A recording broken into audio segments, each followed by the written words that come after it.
Hello दोस्तों, मैं मनोज पाल PSC by DC sir के इस डिजिटल प्लेटफॉर्म पर आपका स्वागत करता हूं। हम मध्य प्रदेश के राजवंश पढ़ रहे हैं, जिसमें हम लगभग समापन की ओर हैं। 2-3 राजवंश और बचे हैं। ठीक है, आज हम परमार राजवंश पढ़ेंगे। तो अब ये राजवंश जो है, देखो सिलेबस में नए जुड़े हैं, इसलिए याद करने में इनमें थोड़ी सी कठिनाई आएगी। तो इनको लेके बिल्कुल भी परेशान नहीं होना है, बार बार रिवीजन करना है, अपनी एक कॉपी लेके बैठना है और उनको बाकायदा नोट्स के फॉर्म में लिख लेना है। 2-4 बार रिवीजन करोगे, क्वेश्चंस लगाओगे और 1-2 बार वीडियो देख लेना, तो बाकायदा पूरा क्लियर हो जाएगा। ठीक है, उसको लेके बिल्कुल भी टेंशन आपको नहीं लेना है। ठीक, चलो तो आज फिर से पढ़ते हैं हम परमार राजवंश। तो ये देख लो, आप इकाई 2 में मध्य प्रदेश के प्रमुख राजवंश दिए गए हैं, यहीं से अपने को पढ़ना है। तो एक बार फिर से अपन समझ लेते हैं कहाँ कौन सा राजवंश है। ठीक है, तो ये मध्य प्रदेश का इतिहास है, मध्य प्रदेश का मैप है। ठीक, इसमें देख लो, जो यहाँ है वर्तमान में उज्जैन, यहाँ से देखो 3 राजवंश, गर्दभील, गुर्जर प्रतिहार और आपके यहाँ से परमार, ये 3 राजवंशों का उदय आपको यहाँ से देखने को मिलेगा। गर्दभीलों की राजधानी थी, गुर्जर प्रतिहारों की प्रारंभिक राजधानी और परमार की प्रारंभिक राजधानी उज्जैन। नागवंश की राजधानी आपकी ग्वालियर क्षेत्र में पवाया, इसका पुराना नाम पद्मावती था। ओलिकर राजवंश यहाँ दसपुर मंदसौर में इसकी राजधानी। ठीक है, उसका परिव्राजक राजवंश सतना में नागौद राजधानी। उच्चकल उचेहरा सतना में इनकी राजधानी। ठीक, कलचुरी राजवंश त्रिपुरी जबलपुर में इनकी राजधानी। चंदेल, ठीक, खजुराहो इनकी राजधानी। उसके बाद कालिंजर और महोबा राजधानी। उसके बाद तोमर राजधानी पहले एस्साह मुरैना में और फिर उसके बाद ग्वालियर राजधानी। गोंड राजवंश इनकी राजधानी गढ़ा मंडला में। ठीक, उसके बाद कच्छपघात राजवंश जो है आपका उत्तरी मध्य प्रदेश में, जिसमें 3 शाखा इनकी देखने को मिलती है, आपकी दुबकुंड की शाखा, नरवर की शाखा और ग्वालियर की शाखा। ठीक, चलो ये हो गया। उसके बाद ये प्रीलिम्स में आपके प्रमुख राजवंश दिए गए हैं, तो यहाँ भी प्री और मेंस दोनों के हिसाब से है।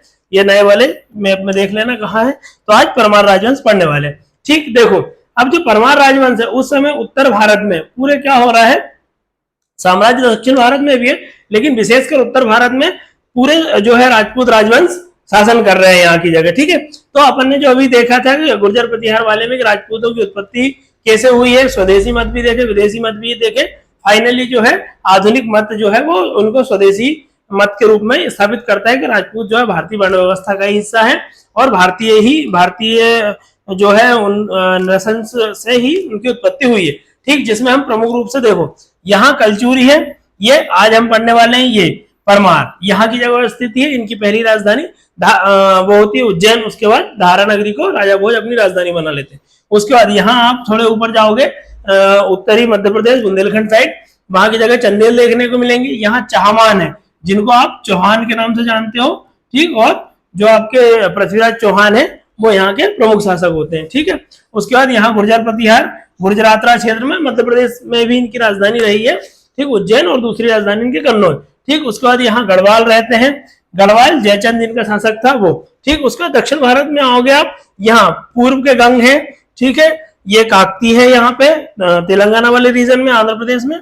उसके बाद यहाँ चालुक्य है, यहाँ होयसल्स है, यहाँ चोल है, यहाँ पांड्य है और चेर भी है एक शासन। ठीक, तो ये मुख्य रूप से भारत में यहाँ ये तोमर्स हैं। ठीक, तोमर मध्य प्रदेश में भी रहते हैं, लेकिन जो इनकी 2 शाखाएं रहती है, एक तो दिल्ली की और एक अपनी ग्वालियर वाली। ठीक, तो ये आप यहाँ ये पाल है। ठीक, और यहाँ आपको ये कलचुरी दिख गए। तो ये पूरा मध्य प्रदेश या पूरे भारत में इस तरह से अलग अलग राजवंश बटे थे। जो हम उत्तर भारत विशेषकर देखते हैं, उसमें ये जो राजवंश है मुख्यतः है या लगभग कहा जाए तो ये पूरे तरह से राजपूत शासक ही है। ठीक, तो राजपूत वंश जो रहा है आपका 650 से लेके अगर 1200 ईस्वी तक देखा जाए तो आपका राजपूत काल कहा जाएगा, जो कि मध्यकाल में आता है, लेकिन पश्चिम जो प्राचीन और मध्यकाल के बीच का भाग या संक्रमणकालीन इतिहास कहा जाता है।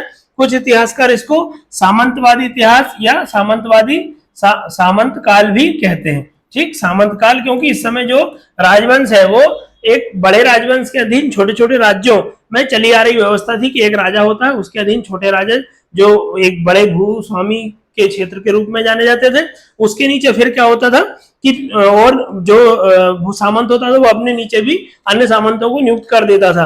तो 2 प्रकार से सामंतवाद देखने को मिलता है, ऊपर से सामंतवाद और नीचे से सामंतवाद भी कहा जाता है। जो हमारे इतिहासकार डीडी गोस्वामी है, उनने बोला कि ऊपर से सामंतवाद मतलब जो एक बड़ा शासक है वो अपने नीचे एक शासक को भूमि का एक बड़ा क्षेत्र दान करता है, उसको ऊपर से सामंतवाद कहते हैं। फिर जो नीचे का शासक है वो अपने नीचे भी छोटे छोटे भू सामंत स्थापित कर देता है, नियुक्त कर देता है, उनको नीचे से सामंतवाद कहा गया है। ठीक, तो इसको सामंत काल, राजपूत काल या संक्रमण काल आदि कालों के नाम से जाना जाता है। मुख्य रूप से इसको राजपूत काल के रूप में जाना जाता है। ठीक, चलो, तो जो परमार है ये भी राजपूतों की एक शाखा थी। ठीक है, चलो, तो परमार राजवंश जो है 947 से 1305 ईस्वी तक 9वीं से 12वीं सदी तक रहा है। ठीक, इनकी जानकारी जो है पद्मगुप्त की नव सहसांग से मिलती है। ठीक है, उसके बाद मेरुतुंग की प्रबंध चिंतामणि से मिलती है।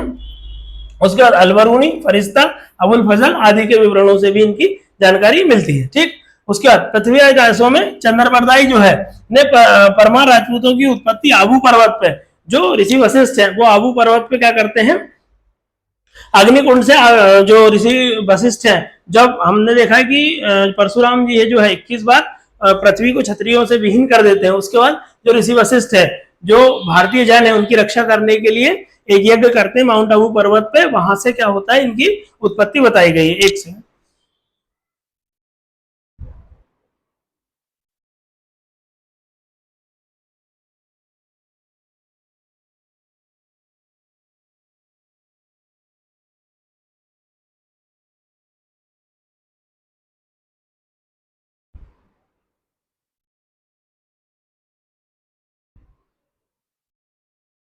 ठीक है, चल, तो क्या हो, पृथ्वीराज रासों में चंद्रबरदाई ने परमार राजपूतों की उत्पत्ति आबू पर्वत से बताई गई है और ऋषि वशिष्ठ द्वारा अग्निकुंड से हुई है, जिसमें से मैंने बताया था कि 4 प्रमुख राजपूत जो है निकले थे। कौन कौन से? सबसे पहले आपके चौहान हो गए, चालुक्य हो गए, परमार हो गए, ठीक, और गुर्जर प्रतिहार, ऐसे प्रमुख 4 जो राजपूत थे। ऐसे कुल जो है 36 4 प्रमुख उत्पन्न हुए थे और कुल जो अपनी चंद्रबरदाई की पृथ्वीराज रासो है उसमें से 36 राजपूत कुलों का वर्णन किया गया। ठीक, मूल रूप से इनका निवास जो है माउंट आबू से माना जाता है। ठीक, माउंट आबू राजस्थान, ठीक, अरावली पर्वत की सबसे ऊंची चोटी, ठीक, 1722 उसकी ऊंचाई है। ठीक, उसके बाद राजनीतिक स्थिति, मालवा में राष्ट्रकूट। अब देखो ये क्या हो रहा है, मालवा में जब राष्ट्रकूट आते हैं तो अपने सामंत के रूप में उपेंद्र कृष्णराज को बिठाते हैं। ठीक है, तो देखो भारत का ये है, यहाँ की जगह सबसे उत्तर में, यूपी में जो आता है क्षेत्र आपका कन्नौज। ठीक है, कन्नौज जो है उत्तर, हर्षवर्धन की मृत्यु के बाद, या हर्षवर्धन के समय से ही कन्नौज का बहुत आर्थिक, सामाजिक, सांस्कृतिक और व्यापारिक महत्व बहुत ज्यादा स्थापित हो गया था, राजनीतिक भी, क्योंकि एक बड़ा साम्राज्य यहाँ स्थापित हो गया था। अब कन्नौज को लेकर 3 शासकों में युद्ध अपन ने पढ़ा चुके हैं। उसके बाद पाल, गुर्जर प्रतिहार और राष्ट्रकूट। अब क्या होता था कि दक्षिण भारत में जो मैंने अभी बताया, इसमें चोल, यहाँ ऊपर राष्ट्रकूट थे आपके, ठीक है, यहाँ राष्ट्रकूट, यहाँ आपके चेर और पांड्य हो जाएंगे। ठीक, पांड्य हो गए, और यहाँ आपके चालुक्य है। ठीक है, तो ये स्थिति दक्षिण भारत में थी, लेकिन चूंकि जो त्रिपक्षीय संघर्ष चल रहा था तो राष्ट्रकूट जो है इनको नर्मदा जी पार करके उस साइड जाना पड़ता था। तो जब नर्मदा जी को पार करके राष्ट्रकूट उस साइड जाते थे तो दक्षिण भारत में ये बहुत बड़ी शक्ति थे, चालुक्य, चोल, चेर और पांड्य। ठीक है, तो इन स्थितियों के कारण क्या होता था कि दक्षिण भारत जो है अस्थिर रहता था, क्योंकि इनमें आपस में बहुत लंबा संघर्ष चलता रहता है। तो जब राष्ट्रकूट जाते थे उस साइड, वो ऐसा राष्ट्रकूट शासक कोई भी नहीं हुआ जो उत्तर में गया हो त्रिपक्षीय संघर्ष में और हार के आया हो। लेकिन समस्या क्या हो रही थी कि दक्षिण भारत जो अनस्टेबल हो रहा था, तो बार बार जो राष्ट्रकूट शासक है वो, जैसे ध्रुव देखते हैं, गोविंद तृतीय देखते हैं, इंद्र तृतीय देखते हैं, तो वो ऊपर उत्तर भारत जाते हैं और लेकिन क्या हो, जीत लेते हैं, लेकिन उसके बाद उनको दक्षिण भारत आना पड़ता है।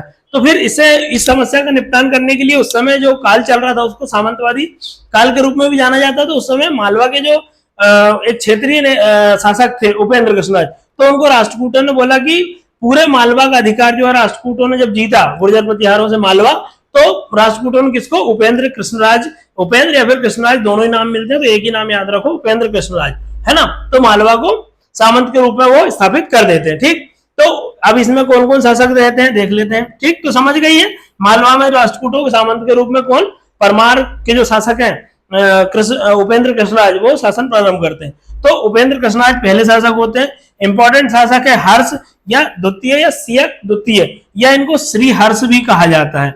ठीक, श्री हर्ष द्वितीय, श्री हर्ष, ठीक, ध्यान रखना। चलो, बागपति मुंज इंपॉर्टेंट शासक हैं। सिंधुराज होते हैं। भोज सबसे ज्यादा इंपॉर्टेंट शासक है यहाँ पे। फिर जयसिंह वर्मा और यशो वर्मा अंतिम शासक हो जाते हैं। ठीक, तो परमार शासकों में वैसे तो बहुत सारे शासक हैं, लेकिन 3-4 शासक बहुत ज्यादा इंपॉर्टेंट है और व्यापक रूप से क्वेश्चन भी यहाँ आते हैं।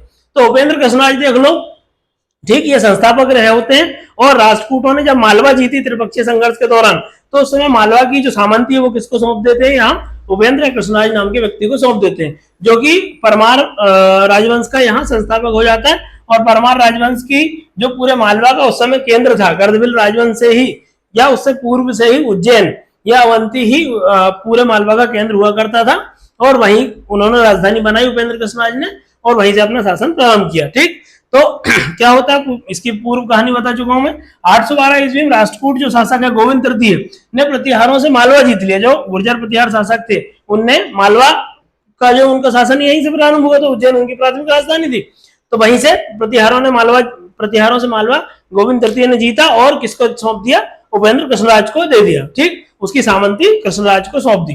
ठीक है, कृष्णराज और नागभट्ट द्वितीय से पराजित हो गए। जो उपेंद्र कृष्णराज है, पहले तो गोविंद तृतीय ने प्रतिहार शासक को हरा दिया नागभट्ट द्वितीय को, लेकिन नागभट्ट द्वितीय जब ये गोविंद तृतीय दक्षिण भारत चला जाता है, तो फिर उपेंद्र कृष्णराज को जो नागभट्ट द्वितीय वो हरा देते हैं और मालवा वापस छीन लेते हैं। वापस से जो उपेंद्र कृष्णराज एक छोटे से राज्य के शासक रह जाते हैं मात्र। ठीक, उसके बाद सबसे इंपॉर्टेंट ये 2023 के मेंस में ही आया है अभी। ठीक है, मेंस में, ठीक है, मेन 22 या 23 के मेंस में आया है, देख लेना एक बार। ठीक, हर्ष द्वितीय या सियक द्वितीय, हर्ष द्वितीय या फिर सियक द्वितीय या फिर इसको श्री हर्ष भी कहा जाता है। ठीक, ये ध्यान रखना, इंपॉर्टेंट शासक है।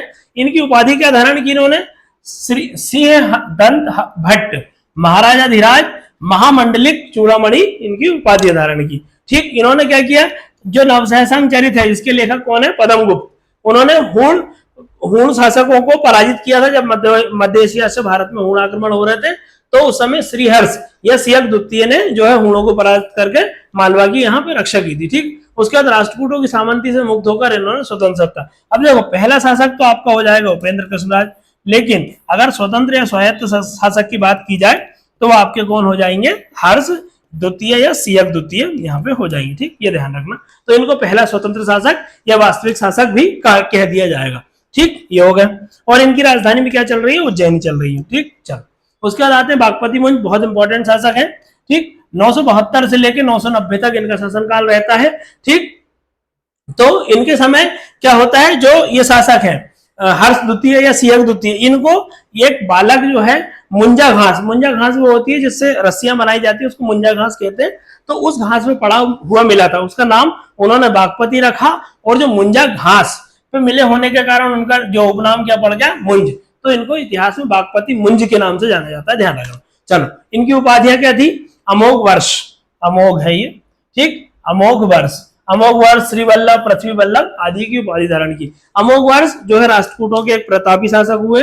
ठीक है, चूंकि जो परमार है वो भी हमारे राष्ट्रकूटों के ही सामंत थे, इसलिए एक अच्छे प्रतापी शासक, धार्मिक शासक, क्योंकि जो अमोघ वर्ष है वो जैन धर्म के शासक थे। उन्होंने राष्ट्रकूट जो है जो त्रिपक्षीय संघर्ष था उससे दूरी बनाए रखी और अंत में जो है गंगा में इन्होंने जल समाधि भी ले ली थी। तो एक प्रतापी शासक के रूप में इनकी छवि बनी हुई थी, इसलिए बागपति मुंज जो है अपनी उपाधि भी अमोघ वर्ष धारण करते हैं। ठीक, श्री वल्लभ, पृथ्वी वल्लभ आदि की उपाधि धारण करते हैं। ठीक, उसके बाद कलचुरी शासक जो है युवराज देव को यहाँ पे हराते हैं। ये कलचुरी शासक युवराज देव इंपॉर्टेंट शासक होते हैं, उसको ये मध्य भारत में हरा देते हैं। मैप में देखा होगा कि मध्य प्रदेश के मालवा क्षेत्र में कौन रहे, अभी बागपति मुंज का शासन चल रहा है और उनके नीचे कौन है, कलचुरी शासक युवराज द्वितीय शासन कर रहे हैं, तो उनको ये हरा देते हैं। ठीक, उसके बाद तेलप द्वितीय जो चालुक्य शासक है, ठीक, कल्याणी के चालुक्य शासक तेलप द्वितीय, उनको 6 बार हरा देते हैं। क्या होता है देखो, अब यहाँ की जगह आप जो पूरा मैप देखोगे, यहाँ से ये नर्मदा नदी है,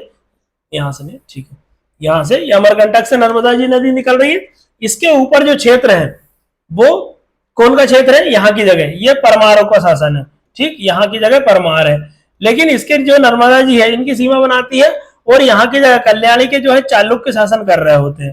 ठीक है, यहाँ ये पूरे राष्ट्रकूटों के बाद से पूरा क्षेत्र किसका हो जाता है, चालुक्यों का। तो अब यहाँ की जगह युद्ध होता है, तो जो परमार है वो अपने मैदानी क्षेत्र में लड़ने के लिए बहुत कुशल है। और यहाँ तेलप द्वितीय है, ये जैसे मराठों की शक्ति हम देखते हैं, तो उस समय जो पहाड़ों में या फिर दुर्गम जो क्षेत्र रहते हैं, नदी रहती है, पहाड़ रहते हैं, पठार रहते हैं, बहुत उच्चावच रहता है, वहां की जगह जो है इकट्ठा युद्ध नहीं किया जाता है, छापामार युद्ध किया जाता है, टुकड़ी में युद्ध किया जाता है, मार के और छिप जाने वाली टेक्निक यहाँ पे काम करती है। तो जो चालुक्य शासक रहते हैं उस वाली छापामार युद्ध पद्धति में कुछ सिद्धस्त रहते हैं। लेकिन क्या होता है, जब नर्मदा जी से जो अपने तेलक द्वितीय वो यहाँ जाते हैं और इनका परमाणु से युद्ध होता है, तो परमार मैदान में लड़ने के लिए बहुत कुशल रहते हैं। तो वो यहाँ 6 बार तेलक द्वितीय 6 बार कोशिश करते हैं कि नर्मदा जी के उस पार हो जाए, लेकिन वो 6 बार कंटिन्यू उसको परास्त करते हैं। लेकिन अब ये 6 बार तो ये हार गए तेलक द्वितीय, लेकिन अब तेलक द्वितीय भी जो है हार नहीं मानने वाले, तो वो इसको ललकारते हैं। तो यहाँ देखो जो अपने बागपति मुंज, इनका भी कॉन्फिडेंस बहुत बिल्ड हो जाता है, क्योंकि किसी शासक को 6 बार हराना बहुत बड़ी बात हो जाती है। तो 6 बार हरा देते हैं, तो वो सोचते हैं कि अब नर्मदा जी को उस पार जाके इसको पूरी तरह निपटाई देते हैं। और जब नर्मदा जी क्रॉस करते हैं, तो चूंकि अब देखो यहाँ जब जैसे नर्मदा जी क्रॉस करोगे तो बहुत सारी यहाँ आपको पहाड़ियां मिलेंगी, सतपुड़ा है, अजंता है, ये रेंजेस मिलती हैं, ताप्ती घाटी है। तो ये जब मिलती है तो यहाँ वो छापामारी युद्ध पद्धति अपनाते हैं तेलक द्वितीय। और उस युद्ध पद्धति के कारण क्या होता है कि बागपति मुंज जो है हार जाते हैं, कि 6 बार तो इनको हरा दिया, 7वीं बार में, ठीक 7वीं बार में जो है कौन जीत जाता है, तेलक द्वितीय जीत जाते हैं। अब तेलक द्वितीय जीतने के बाद क्या होता है, इनको पकड़ के जेल में डाल देते हैं और बागपति मुंज की हत्या वहां करवा देते हैं। ठीक 6 बार तो कौन जीत गया थे, बागपति मुंज, लेकिन 7वीं बार में कौन जीत गया, आप मतलब बागपति मुंज 6 बार जीते और तेलक द्वितीय आपका 7वीं बार में जीत जाते हैं। उसके बाद इन्होंने हूणों को भी परास्त किया। उस समय मध्य एशिया से हूण आक्रमण कंटिन्यू थे।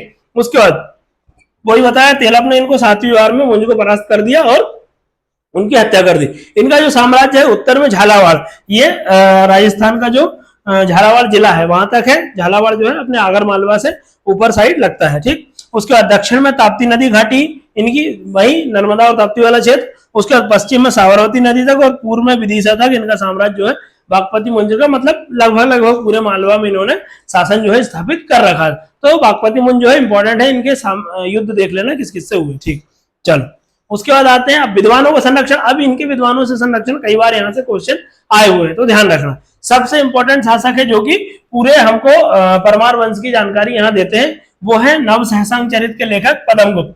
बहुत इंपॉर्टेंट बुक है इनकी। ठीक इसी में बताया गया है कि हूणों को इन्होंने परास्त किया था। उसके बाद 10 रूपक के लेखक धनंजय है।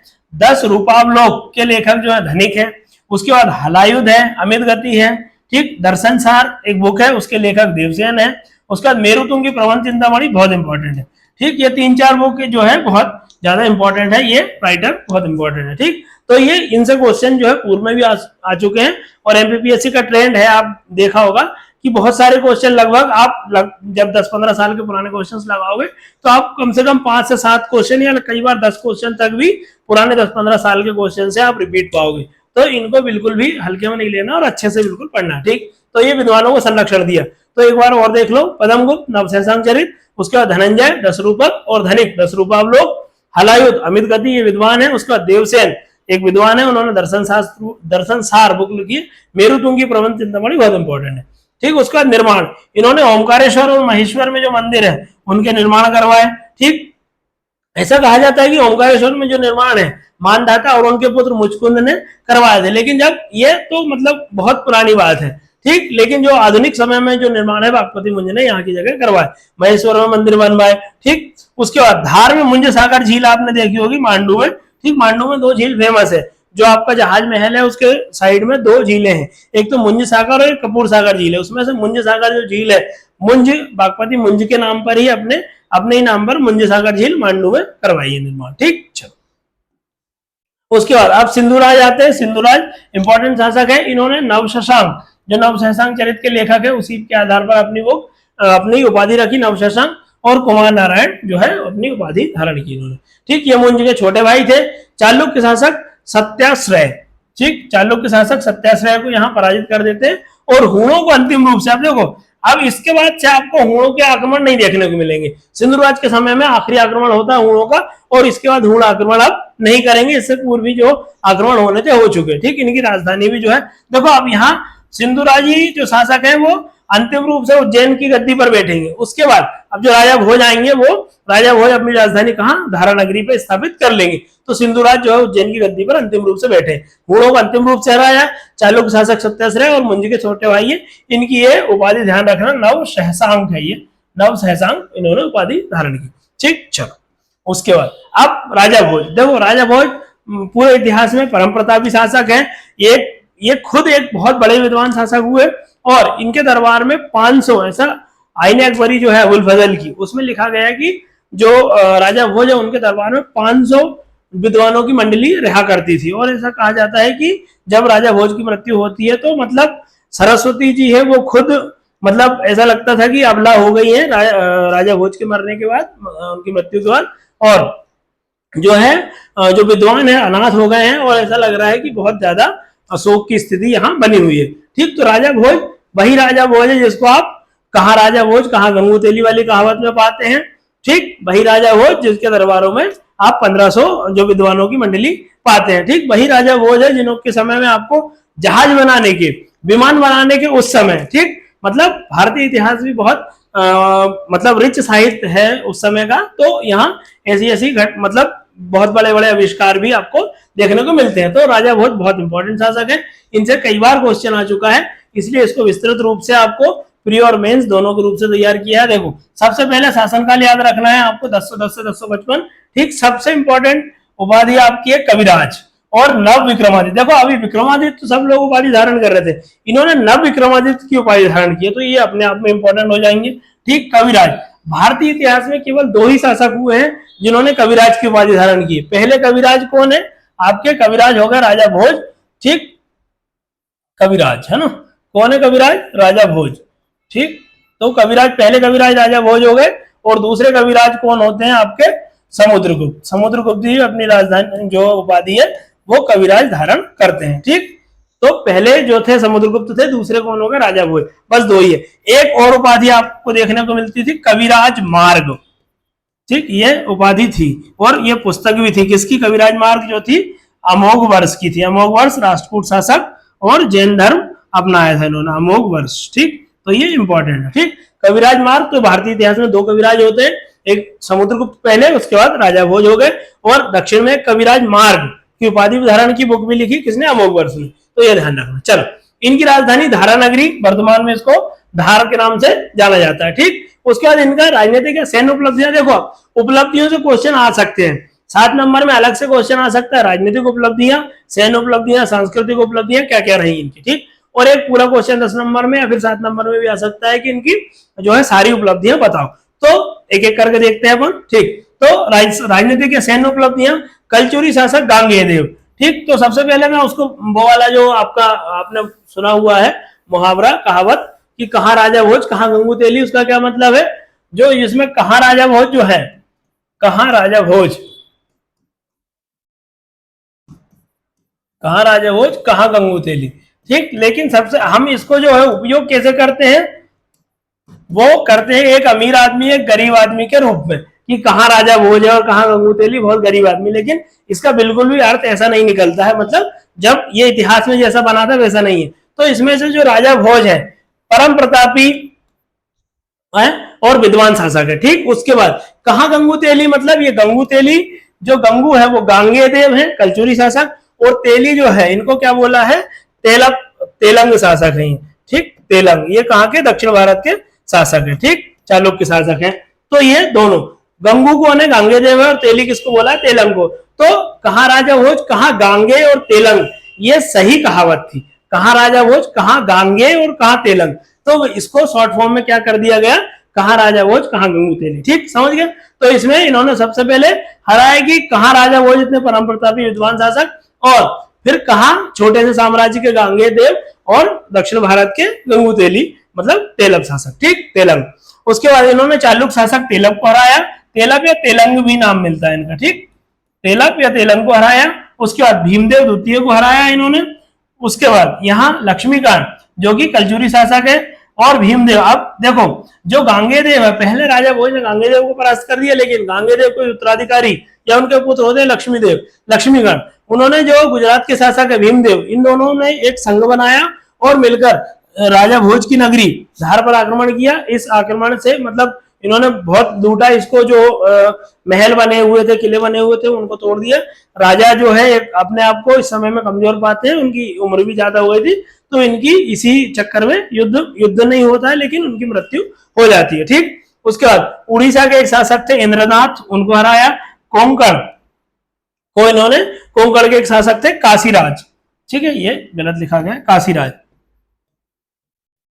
ठीक, काशीराज को हराया और चंदेल शासक विद्याधर ने भी इनको हराया। देखो तो इन्होंने किन कौन को जीता, गांगेयदेव को हराया, तेलव को हराया, उसके बाद इंद्रनाथ उड़ीसा के शासक को हराया, काशीराज कोंकण के शासक को हराया, चंदेल और ठीक अब ये हराया। हारे किस किस से हैं, तो ये लक्ष्मीगढ़ और भीमदेव दोनों ने मिलकर, लक्ष्मीगढ़ कौन, चालुक्य शासक और गुजरात के शासक भीमदेव, तो इन दोनों ने मिलकर भोज को हराया। ये तो आखिरी युद्ध था भोज का, इसमें मरी गए वो। ठीक, उसके बाद विद्याधर ने भी राजा भोज को यहाँ पे हराया, विद्याधर चंदेल शासक। ठीक, तो ये हो गया ना उनकी सैन्य उपलब्धियां में बता देंगे, लेकिन फिर उनकी कमियों में भी ये बताएंगे कि लक्ष्मीगढ़ और भीमदेव के संग से वो हार गए थे, विद्याधर से भी वो हारे थे। ठीक, चलो उसके बाद ये राजा भोज, ये मूर्ति कहाँ लगी है आप बताओगे, ये राजा भोज की मूर्ति है, ये भोपाल में लगी है। ठीक, एग्जैक्ट लोकेशन आप बताना कहाँ है। ठीक, उनकी ये फोटो इतिहास में मिलती है, ऐसे दिखते थे राजा भोज। ये मूर्ति आप बताना भोपाल में एग्जैक्ट कहाँ लगी है। ठीक, चलो उसके बाद साम्राज्य इनका देखो, उत्तर में चित्तौड़, ठीक, चित्तौड़ में भी इनका मंदिर और किले बनाने में इनका नाम आता है। दक्षिण में कोंकण तक जीत लिया था इन्होंने। ठीक, उसके बाद पश्चिम में साबरमती तक और पूर्व में विदिशा तक इनका जो है साम्राज्य व्यापक फैला हुआ था। इनको दक्षिण भारत का महानतम विद्वान शासक की उपाधि दी जाती है, तो ये ध्यान रखना किसकी उपाधि थी, भारत का महानतम विद्वान शासक कहा जाता था। अब ये इतने अपने परम प्रतापी और युद्ध कौशल के लिए तो जाने ही जाते थे, उतने उससे ज्यादा जो है अपनी साहित्यिक और सांस्कृतिक उपलब्धियों के कारण जाने जाते थे। तो एक विद्वान के रूप में इनका उदयपुर प्रशस्ति जो है, ठीक, वहां की जगह इनको कविराज की उपाधि से विभूषित किया गया। उनको कविराज बोला गया है कि कवियों में श्रेष्ठ कविराज कौन है, राजा भोज है। ठीक, उसके बाद इन्होंने ऐसा कहा जाता है कि 84 ग्रंथों की रचना की है। ठीक, इतिहासकार जो इनके दरबारी कवि हैं वो तो बहुत 84,000 और 84 लाख तक बताते हैं, लेकिन जो प्रमाणित ग्रंथ है वो 84 ग्रंथ इनके मिलते हैं। ठीक, अब देखो ये कई बार इनसे क्वेश्चन आ चुका है कि पहले तो रचना पूछ लेते हैं कि कौन सी रचना किसकी है, या राजा भोज की कौन सी रचना है। अभी 2023 के मेंस में आता कि 2-3 रचनाएं लिखो राजा भोज की। ठीक, तो ये मेंस में भी आता है, प्री में भी आता है, लेकिन अब कई बार क्या होता है डीप क्वेश्चन में इनके विषय पूछ लेते हैं कि किस विषय से संबंधित है, तो उसी संबंध में बताया है। जो सरस्वती कंठाभरण है ये संस्कृत के व्याकरण की पुस्तक है। ठीक, इसमें संस्कृत के व्याकरण हमने जो 3 व्याकरण मुख्य रूप से देखी गई है, पाणिनि की अष्टाध्यायी, वात्यायन जो है उनकी, कात्यायन जो है उनकी वार्तिक है, और आपकी पतंजलि की उस पे महाभाष्य लिखी गई है, आपकी पाणिनि की अष्टाध्यायी पे टीका है। ठीक, तो उसमें एक संस्कृत व्याकरण और मिल जाती है आपको, ठीक, सरस्वती कंठाभरण। उसके बाद चारु चर्चा, इसमें व्यक्तिगत स्वच्छता पर बात दी गई है कि व्यक्तिगत स्वच्छता, शरीर को, मन को, चरित्र को कैसे साफ स्वच्छ रखना है, उसके बारे में चारु चर्चा इसमें चर्चा की गई है। उसका शालिहोत्र, शालिहोत्र जो है एक आयुर्वेदिक ग्रंथ है। इसमें घोड़े के कौन कौन से रोग होते हैं और उनका उपचार क्या है, क्योंकि राजपूत शासक जो है इनके समय में युद्ध का सबसे बड़ा जो माध्यम है वो घोड़े ही हुआ करते थे। घोड़े के इनकी अश्व सेनाएं थी, रथ थे, और क्या थी इनकी जो है वो मतलब खुद भी जो है घोड़े से ही सफर करते थे। तो घोड़े के उपचार और उनके रोग से संबंधित जो है पूरी चर्चा शालिहोत्र में मिलती है। उसके बाद युक्ति कल्पतरु, युक्ति कल्पतरु बहुत इंपॉर्टेंट पुस्तक है। इसमें राज्य शिल्प, नगर निर्माण और जहाज निर्माण। ठीक, देखो अब कहा जाता है कि मतलब भारतीय इतिहास को जैसे उस समय जो मध्य एशियाई लेखकों ने, अंग्रेजी लेखकों ने लिखा, तो भारतीय इतिहास को बहुत वैसा बता दिया। सबसे पहले तो मतलब कहा गया कि बहुत पिछड़ा शासक है, मतलब पिछड़ा इतिहास है, उसमें इतिहास में कुछ है नहीं, कोई वैज्ञानिकता नहीं है, चाटुकारिता लिखी गई है, संरक्षित जो विद्वान थे उन्होंने। लेकिन जब उन्हें पता चला कि ऐसे ऐसे ग्रंथ हैं हमारे पास जिनमें पर्याप्त रूप से जो है विज्ञान भी है, तकनीक भी है, सारी चीजें यहाँ मिलती है, तो पहले जब जो मध्य एशियाई आक्रमण करता है उन्होंने बताया कि तुम पिछड़े हो इस टाइप से, तो भारतीय इतिहास को बहुत वैसा बताने की कोशिश की गई कि यहाँ से मतलब असभ्यता टाइप की असभ्य लोग हैं। उसके बाद व्हाइट मैन बर्डन थ्योरी अंग्रेजों के साथ आती थी, बोले कि हम गोरे लोग जो है आपको सभ्य करके जाएंगे। तो इस टाइप से जब उन्होंने भारतीय ग्रंथों को पढ़ा, भारतीय सभ्यताओं को जाना, तब उनको पता चला कि ये तो बहुत ज्यादा आगे की कहानी है। ठीक है, तो युक्ति कल्पतरु देखो, राज्य शिल्प, एक राज्य का निर्माण कैसे होगा इसकी चर्चा की गई। नगर का निर्माण कैसे होगा, कैसे महल, सारी ड्रेनेज सिस्टम, कैसे चौकोर पे काटेंगे, जैसे हम वहां नगर नियोजन किसका देखते हैं, हड़प्पा का। और जहाज निर्माण, जहाज निर्माण यहाँ पर पता चलता है कि जो समुद्र में जहाज है व्यापार के लिए, नदियों में बड़े बड़े जहाज हैं, वो कहां से कैसे बनेंगे। ठीक, उसके बाद आयुर्वेद सर्वस्व जो एक ग्रंथ है, आयुर्वेद नाम से ही स्पष्ट होता है। भोज प्रबंधनम इंपॉर्टेंट पुस्तक है क्योंकि ये इनकी आत्मकथा है, इन्होंने खुद लिखी है अपनी ठीक, आत्मकथा के रूप में भोज प्रबंधनम। तो इन्होंने पूरा प्रबंधन कैसे किया अपने जीवन का, राज्य का आदि प्रबंधन कैसे किया, वो भोज प्रबंधन में मिलता है। उसके बाद राजमार्तांड जो पुस्तक है वो योग सूत्र पर टीका है। ठीक, जो योग सूत्र है पतंजलि की पुस्तक है, उस पर टीका या अपने विचार और अपनी इंटरप्रिटेशन कैसे की गई है वो राजमार्तांड में लिखी गई है राजा भोज ने।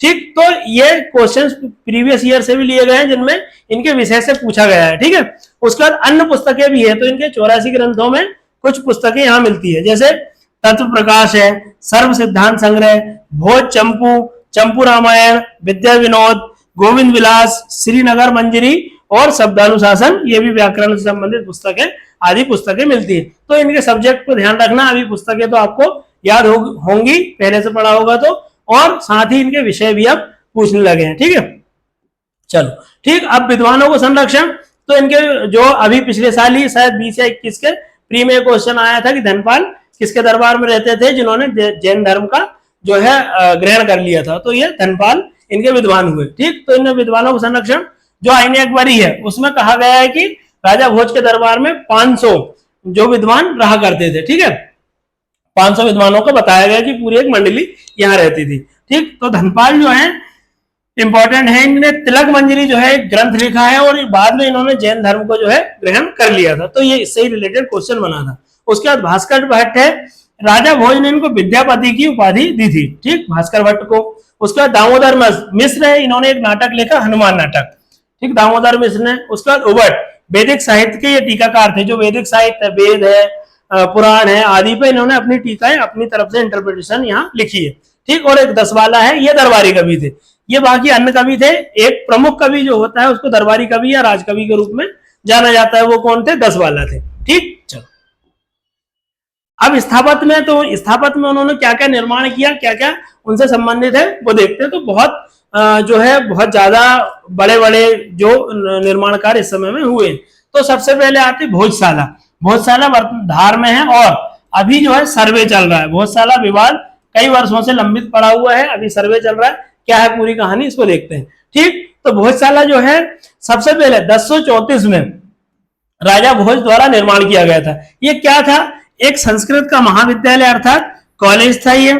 ठीक, उसके बाद ये जो है महाविद्यालय था, मंदिर था, ठीक, पूजा स्थल था, और जो मंदिर है वो किसका था, बाघ देवी। बाघ देवी अर्थात बाघ की देवी, या फिर हमारे बोलने की जो देवी होती है, ठीक, उनको हम किस नाम से जानते हैं, देवी सरस्वती या विद्या सरस्वती के नाम से जानते हैं। ठीक, विद्या की देवी के रूप में जानते हैं, तो बाघ देवी है। ठीक, तो ये जो बाघ देवी का मंदिर है भारत में उस समय में एकमात्र बाघ देवी का मंदिर जो है राजा भोज ने बनवाया था। ठीक, सरस्वती जी का ही एक रूप है बाघ देवी। और ये मूर्ति जो है यहाँ से अंग्रेजों ने मूर्ति थी, बहुत यूनिक मूर्ति है ये, और इस मूर्ति को ब्रिटेन के संग्रहालय में लंदन में रखा गया है। ठीक, तो संस्कृत महाविद्यालय था, बाघ देवी का मंदिर हो गया। अब क्या होता है, इस समय बहुत ज्यादा ये शिक्षा का केंद्र है, लेकिन जब भारत में आक्रमण होते हैं तो उस समय 1305 में सल्तनत के शासक कौन रहते हैं, दिल्ली सल्तनत के अलाउद्दीन खिलजी ने इसको नष्ट करवा दिया था। ठीक, जो जितनी भी मूर्तियां थी, बड़ा विशाल आकार का विद्यालय था, उसको लगभग तोड़ चुके थे, अभी तो बहुत छोटा बना हुआ है यहाँ पे। ठीक, तो उसको तोड़ दिया। उसके बाद जो मालवा के शासक दिलावर खां गौरी और होशंग शाह उनके बाद बनते हैं महमूद खिलजी, उन्होंने यहाँ पे कमाल मौला मस्जिद, एक कमाल मौला नाम के जो है एक मुस्लिम संत थे, उनके नाम पे यहाँ मस्जिद बनवाई थी, धार में ही रहते थे। तो उनकी जो मस्जिद है ये पूरे उसी भोजशाला के कॉरिडोर में है। इसलिए क्या हो रहा है कि अब यहाँ जो भोजशाला है प्राचीन राम मंदिर है भगवान मतलब माता सरस्वती का, और वहीं कमाल मौला मस्जिद बना दी गई है। तो अभी जब इस पे डिस्कशन हुआ था तो एएसआई ने पूरी तरह से सर्वे नहीं कर पाई थी। तो जब इंदौर हाईकोर्ट में इसका केस चल रहा था तब इंदौर हाईकोर्ट ने बोला कि यहाँ बसंत पंचमी के दिन जो है हिंदू पक्ष यहाँ पूजा कर सकता है बसंत पंचमी के दिन, और कौन से अपने जो इनकी नमाज होती है शुक्रवार की, उस दिन जो है मुस्लिम लोग यहाँ नमाज पढ़ सकते हैं। ठीक, तो ये हुआ। लेकिन क्या हो रहा था कि बसंत पंचमी और शुक्रवार एक दिन पड़ गया, तो फिर यहाँ बहुत व्यापक रूप से दंगे हो गए। लेकिन ये चूंकि अब धीरे धीरे चर्चा में रहा हो तो फिर एक राजनीतिक मुद्दे का रूप भी ले लिया। तो बहुत सारे यहाँ जब जो मतलब दोनों पक्षों में सांप्रदायिक दंगे भी हुए कई बार, तो फिर इसमें अभी वर्तमान में फिर से एएसआई का सर्वे चल रहा है, देखते हैं क्या इसमें रिजल्ट आता है। तो ये विवाद था पूरा, ठीक है। चल उसके बाद इन्हें ये बनाया, भोजशाला हो गया। उसके बाद एक त्रिभुवन नारायण मंदिर है। ये त्रिभुवन नारायण मंदिर चित्तौड़ में है, भगवान शिव का मंदिर है। तो इनकी जो है इधर पश्चिमी सीमा कहाँ थी? चित्तौड़ में। पश्चिमी उत्तरी सीमा चित्तौड़ में थी, तो वहां उन्होंने त्रिभुवन नारायण का मंदिर बनवाया।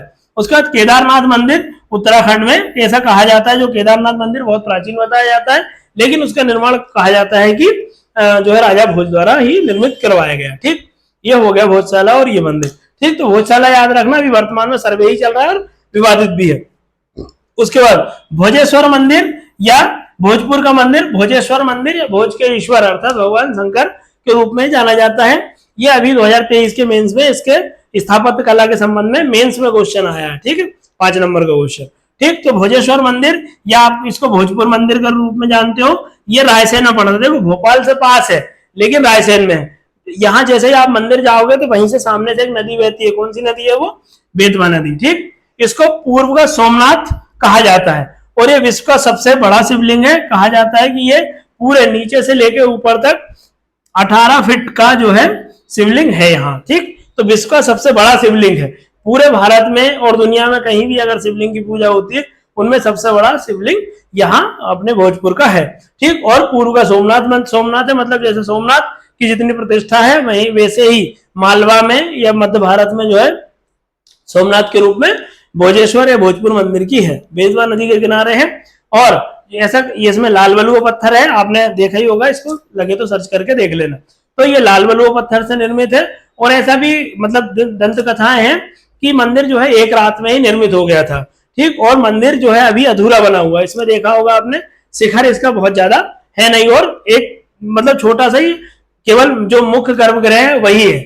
इसमें आसपास का कॉरिडोर बन नहीं पाया, तो ऐसा कहा जाता है कि अधूरा भी मंदिर है। ठीक, चलो उसके बाद ये बागदेवी की प्रतिमा है। ये भोजशाला देख रहा है। ये बागदेवी की प्रतिमा वर्तमान में लंदन में रखी गई है। एक यूनिक मूर्ति है, मतलब ऐसी मूर्ति और भारत में कहीं नहीं देखने को मिलती है। बागदेवी की पहली ही मूर्ति है ये और एकमात्र ही मंदिर था यहाँ धार में। ठीक, चलो उसके बाद ये भोजपुर का मंदिर है, देख लो। ये ऐसा कहा जाता है कि ये वर्तमान शिखर भी पूर्ण नहीं हुआ है। ये जो है केवल एक गर्भगृह के रूप में ही स्थापित है। ये शिवलिंग आप देख पा रहे होंगे यहाँ की जगह। ठीक, यहाँ बिल्कुल नीचे से लिया जाता है, तो इसकी जो ऊंचाई है वो 18 फीट होती है। ठीक, चलो ये यहाँ शिवलिंग है ये। ठीक, तो ये हो गया वहां का किला है आपका। ठीक, और ये मंदिर हो गया। उसके बाद विजय स्तंभ बनवाया। सूर्य मार्तंड मंदिर जो कहाँ बनवाया इन्होंने? धार में निर्मित करवाया। सूर्य मार्तंड भी मंदिर भी इंपॉर्टेंट है। उसके बाद भोजताल झील जो है साइक्लोपियन बांध के नाम से जाना जाता है। 2002 में इसको रामसर साइट के रूप में की गई है। इसको आप किन नामों से जानते हो? बड़ी झील, बड़ा तालाब के नाम से भोपाल में जाना जाता है। ठीक, बड़ा तालाब जो है वो, तो बड़ा तालाब भी, छोटा तालाब भी, और भोपाल में जितनी झीलें हैं वो सब इसी का ही मतलब ब्लॉकेज हो गए अब शहरीकरण के कारण। लेकिन जो बहुत बड़ी झील थी उस समय में, ऐसा कहा जाता है ये इतनी बड़ी झील थी कि यहाँ इस साइड नर्मदा जी तक मिलती थी। और जो है मंडीदीप जो नाम है, जैसे आपने देखा होगा मंडीदीप, तो इसका नाम दीप क्यों पड़ा है? ये मंडीदीप जो शहर है ये पूरा एक द्वीप के रूप में बसा हुआ था। किसमें? साइक्लोपियन है भोजताल बांध। ठीक है, बहुत बड़ा मंदिर था। जब होशंग शाह यहाँ आक्रमण करने आ रहा था मालवा पे, तब उसका क्या होता है, जो होशंग शाह उसका लड़का जो है इसमें डूब के मर जाता है। तो होशंग शाह इस गुस्से में आके इस झील को निपटा देता है, मतलब तोड़ देता है। और ऐसा कहा जाता है कि 10 साल लगे थे पानी निकलने में, फिर भी जो इतनी बड़ी छोटी झील है भोपाल में जितनी भी झील है वो सब इतनी बची रह गई थी। इससे भी बड़ा था, लेकिन वर्तमान में शहरीकरण के कारण थोड़ी कम हो गई। तो इतनी बड़ी ये विशाल झील थी। 10 साल लगा था इतना पानी निकलने में, और मंडीदीप जो पूरा शहर है इतना बड़ा एक द्वीप के रूप में था उसमें। ठीक, चलो धार का किला निर्माण करवाया। ठीक, तो धार का जो मूल किला है उसका नाम है लीलोद्धान गिरी। ठीक, ये इस नाम से उन्होंने धार में किला बनवाया था। लेकिन हम इतिहास की पुस्तकों में मोहम्मद बिन तुगलक द्वारा निर्मित बताया गया है। जब मोहम्मद बिन तुगलक अपनी राजधानी दक्षिण भारत में दौलताबाद स्थापित कर लेते, उस समय में ऐसा कहा जाता है कि ये धार का किला उन्होंने बनवाया था। लेकिन ये गलत फैक्ट है। धार का किला जो है राजा भोज द्वारा बनवाया गया था लीलोद्धान गिरी के नाम से। लेकिन हाँ, जब मोहम्मद बिन तुगलक दक्षिण भारत की ओर जाते हैं तो यहाँ रुकते हैं और इसका जीर्णोद्धार करवाते हैं। ठीक, चलो तो वैज्ञानिक विकास में इनके, तो ये स्थापत्य कला हो गई। अब वैज्ञानिक विकास में इनके समय में क्या होता है, भोज के ग्रंथों में जहाज निर्माण, विमान निर्माण भी इनके समय में देखने को मिलता है कि किस विधि से निर्माण होता है और किस टाइप की उसकी पूरी संरचना रहेगी, ये पूरा यहाँ देखने को मिलता है। उसके बाद आयुर्वेद विकास, हमने 2-3 पुस्तकें देखी घोड़ों के संबंध में और आयुर्वेद सर्वस्व, इस टाइप की बुकें इनके समय में मिलती है। तो अब इनके जो इतिहासकारों ने इनके मृत्यु जब हो जाती है इनके समय में कहा गया है कि अद्यधारा निराधारा निरालंबा सरस्वती पंडिता खंडिता सर्वे भोजराजे दिवंगते। ठीक, अर्थात कहा चाहता है कि जो सरस्वती जी है वो भी निराधार और निरालंबा हो गई है। ठीक, और पंडिता खंडिता सर्वे भोजराज, जब जो सारे पंडित है वो खंडित हो गए हैं, मतलब इनको अब संरक्षण देने वाला कोई नहीं है भोजराज के, जो राजा भोज है उनके दिवंगत होने के बाद। ठीक, चलो उसके बाद अब जो भोज के उत्तराधिकारी है इंपॉर्टेंट है। ठीक, इसमें देखो जैसे उदयादित यशोवर्मन और देवपाल तक तो ठीक है, देवपाल के समय जो है इनका कौन का, इल्तुतमिश का जो है आक्रमण होता है, लेकिन सबसे इंपॉर्टेंट जो हो जाते हैं महलक देव। महलक देव जो है परमार वंश के अंतिम शासक होते हैं। ये 1305 ईस्वी में अलाउद्दीन खिलजी के सेनापति आइनुल मुल्क मुल्तानी यहाँ आक्रमण करते हैं और महलक देव को हरा के पूरा परमार वंश इस समय समाप्त हो जाता है। ठीक, चलो तो ये था आपका परमार राजवंश। ठीक, तो महलक देव याद रखना, राजा भोज बहुत ज्यादा इंपॉर्टेंट है, यहाँ से क्वेश्चन सारे कवर करने की कोशिश की गई प्री और मेन दोनों के हिसाब से। चलो ठीक है, तो अब अगला वीडियो देखते हैं। चलो, thank you, thanks for watching.